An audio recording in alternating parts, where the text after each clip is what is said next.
So I'm Mish, in case you've never met me before, hello, and I am going to tell you how I lost weight and kept it off for about the last 5 years, I guess. So in my mid-40s, I was over 17 stone, which in conversion terms is 109 kilograms thereabouts, or 239 pounds, okay? I was a dress size 22 to 24, and today I sit at around about a 10 to 12 dress size.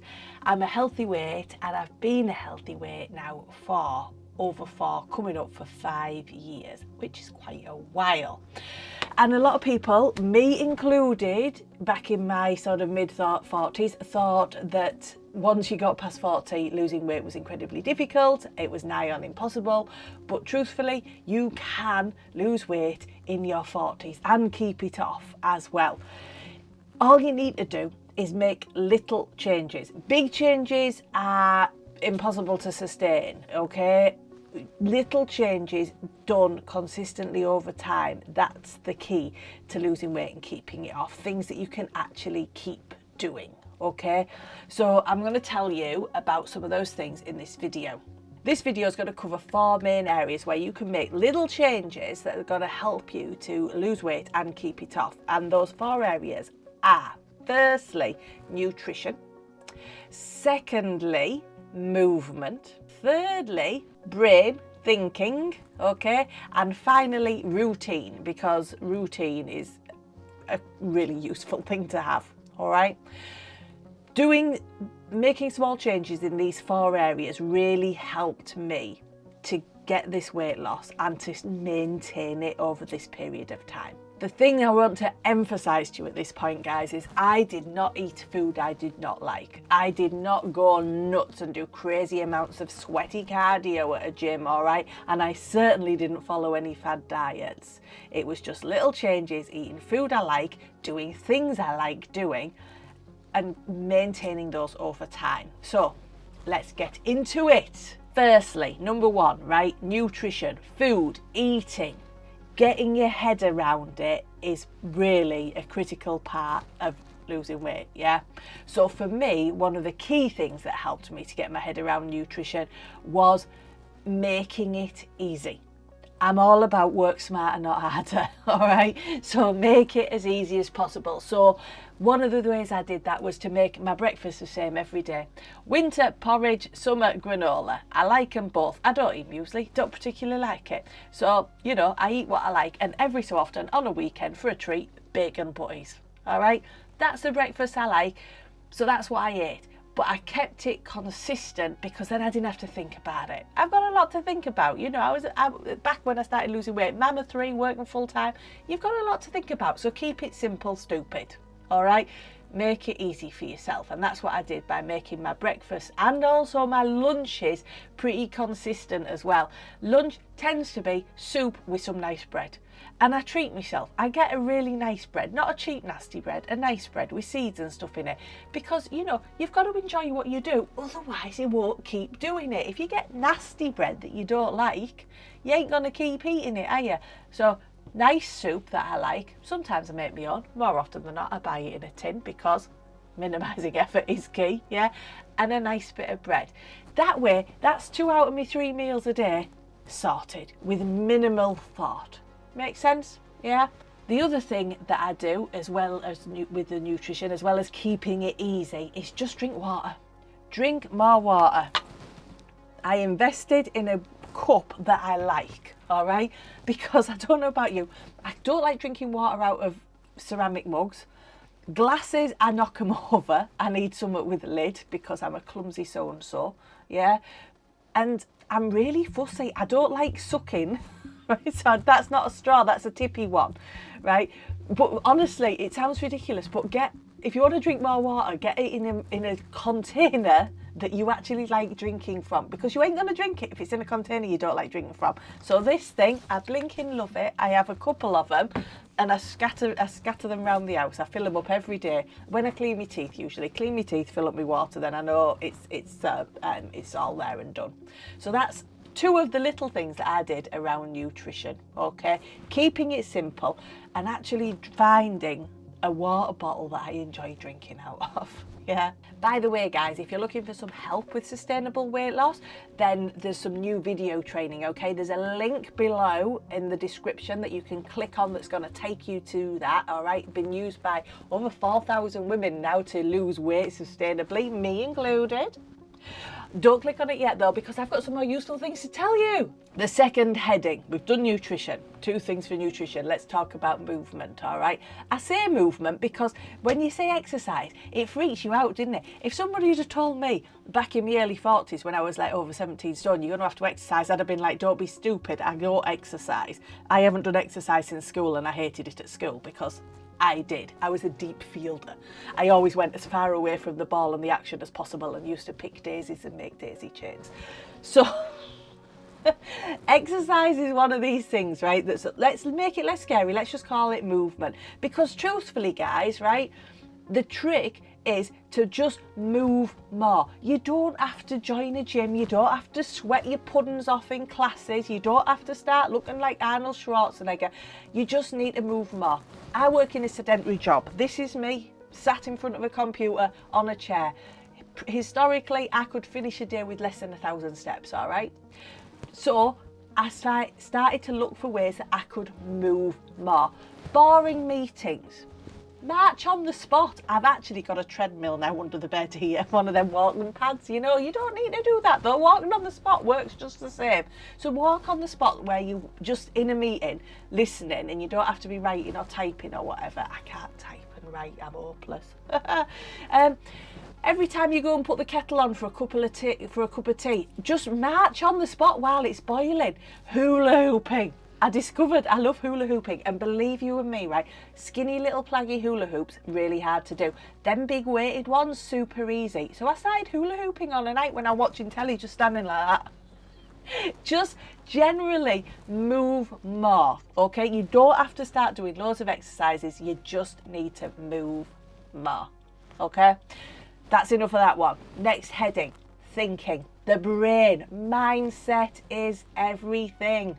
Okay, bodies do what we tell them to do. It's the brain that tells them what to do, right? So your mindset needs to be on point. So small changes around mindset. For me, my biggie, journaling.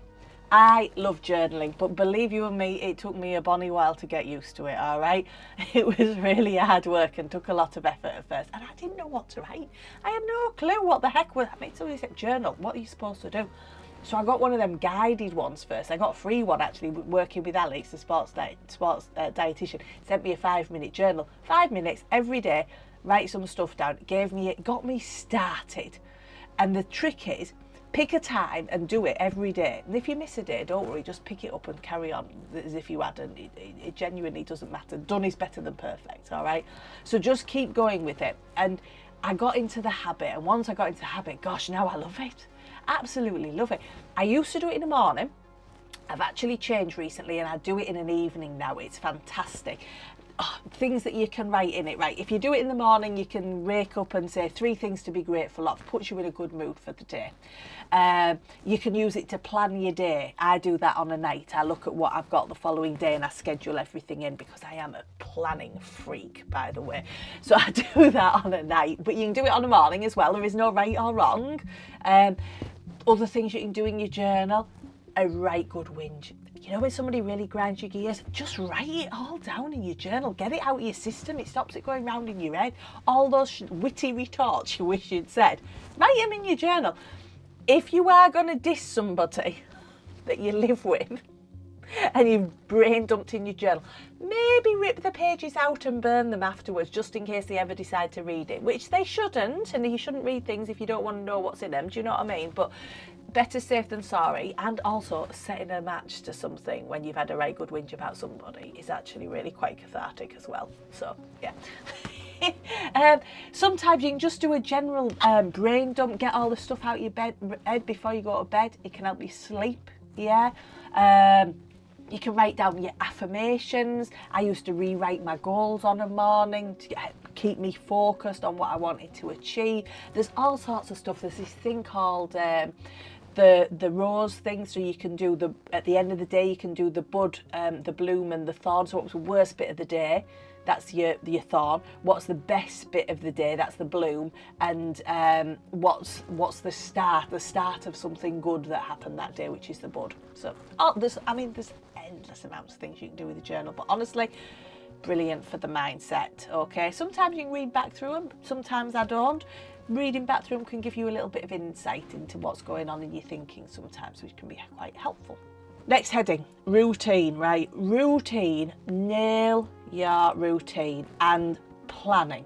I am, like I say, a bit of a planning freak, right? But find a routine that works for you. Everybody's different, right? So what works for me is not going to work for you.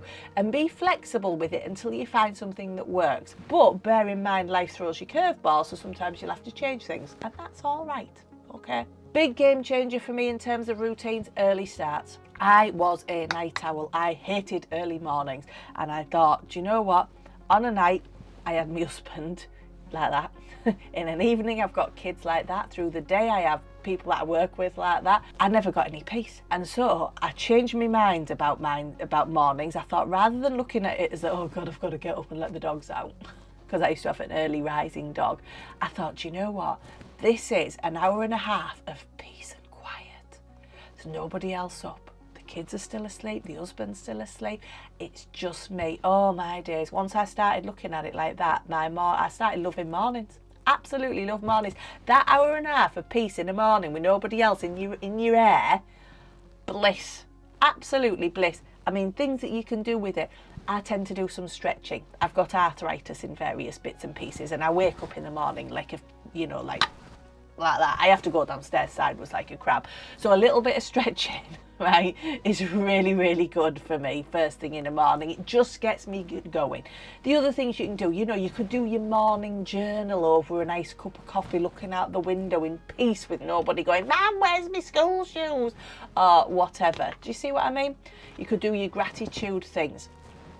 Evening routines as well. Now, I had 3 kids. I don't know about you, right? But if my bairns didn't follow their evening routine, they didn't sleep well, okay? So think about an evening routine. What works for you? Like I say, I now do my journaling in the evening because that brain dump where I get everything out helps me to settle down to sleep.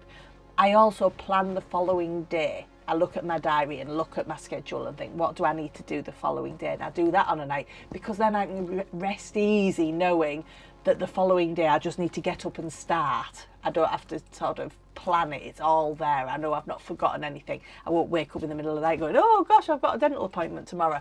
It's all scheduled in, yeah? There's a saying I love, the 7Ps, okay? Prior preparation and planning prevents poor performance, okay? So use that evening routine for that. Or your morning routine, if that works for you. Like I say, what works for me won't work for you. But plan. Get a routine that works for you. Absolute game changer. Last thing I want to say, because those are our areas. Whatever happens, just keep going. Just keep going. If it all goes wrong, just dust yourself off, get up and start again. Best quote ever, you cannot fail if you are still trying. Yeah, you cannot fail if you are still trying. In the words of Dory, just keep swimming. Yeah. Trolls song, Anna Kendrick. I love the Trolls songs. Yeah, you just see it saying, get back up again. And that's it. It all goes wrong because that's what life does. It throws you curveballs and it all goes wrong. But you get up, you dust yourself off and you just keep going. Consistency is the key to success, not perfection, guys. All right? Absolutely. So, small, consistent changes done over time. That's your game changer. That's what's going to make a difference. Look at nutrition, look at moving more, look at how you're thinking, and look at getting a routine that works for you. Planning is your absolute friend. And if you start to plan and you make changes in those 4 areas, you absolutely can lose weight in your 40s and 50s and beyond and keep it off. Yeah? Remember, life is life and it will throw you curveballs. And so long as you get up and try again, and tweak the things you need to tweak. Just because you thought that'd work, if it don't work no more, change it. But just keep going, because if you keep going, you haven't failed. All right? So, if you found this useful, you want to lose weight in a sustainable way, click on the video that's popped up, guys. It's got stuff about the 8 pillars of sustainable weight loss. It's all about doing it with a busy schedule. I was super busy when I joined the Sustainable Change program. So, yeah, click on it, have a look. Thank you for watching. Have an awesome day. Ta-ta.